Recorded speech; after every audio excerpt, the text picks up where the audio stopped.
అలా విడిపోవాలని తీర్పు చెప్పింది నువ్వే కదా వదినా.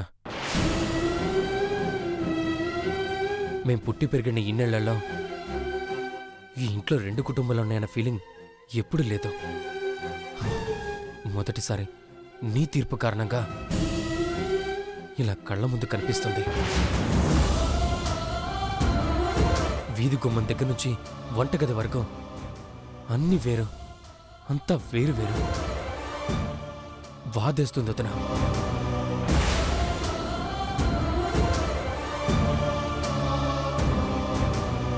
మా బాబాయ్ నువ్వు ఇంటికి కోడల రూపంలో వచ్చిన దేవతవి అనేవాడు.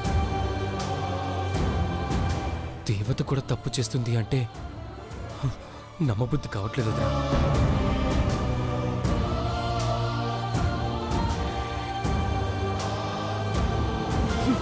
ధర్మం అలాగే ఉంటుంది శివ. నీతికి నియమ నిబంధనలు ఉండవు. అది నిక్కచ్చిగానే ఉంటుంది, కఠినంగానే కనిపిస్తుంది. ఒక్క విషయం చెప్పు, కాలికి గాయం అయ్యి అది గ్యాంగ్రీన్గా మారితే అది మన కాలే అయినా తీసేస్తాం కదా. మందు వేసి గాయాన్ని మాన్పే ప్రయత్నం చెయ్యొచ్చు కదా వదినా. ఇప్పుడు నేను చేస్తున్నది అదే శివ.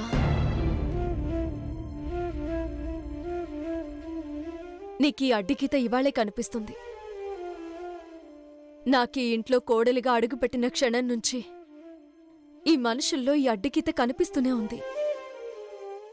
ఒకరినొకరు సాధించుకోవడాలు, అవకాశం దొరికినప్పుడల్లా ఒకరినొకరు వేలెత్తి చూపించుకోవడాలు, చెప్పలేని పరిస్థితిలో ఒకరు, అర్థం కాని పరిస్థితుల్లో కొందరు, బాధ్యత లేని పరిస్థితుల్లో మరికొందరు, కలిసుంటున్నామన్న భ్రమలో ఎవరికి వారు విడివిడిగానే ఉంటున్నారు.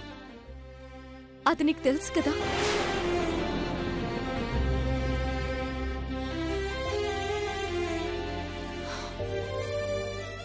ఎదురు దెబ్బలు తగిలినప్పుడే మనిషికి ఎదుగుదల వస్తుంది శివ. పంచాయతీ పెద్దగా నీతికి నిలబడి ఇలా తీర్పు చెప్పింది నేనే. కోడలిగా ఈ ఇంటిని ఒకటిగా కలిపేది నేనే. ఇంట్లో ఈ గీత గేయించింది ఇంట్లో వాళ్ల మనసుల్లో వాళ్లకి కనిపించకుండా బలపడిపోతున్నా గీతని శాశ్వతంగా చెరిపేయడానికి. 30 రోజులు గడువు పెట్టింది వాళ్లకి కాదు, నాకు నేను పెట్టుకున్న గడువది. సమస్య ఎదురైనప్పుడే ఏ మనిషి అయినా పరిష్కారం కోసం వెతకడం మొదలు పెడతాడు. సమస్య వచ్చింది, ఇక పరిష్కారమే వెతకాలి.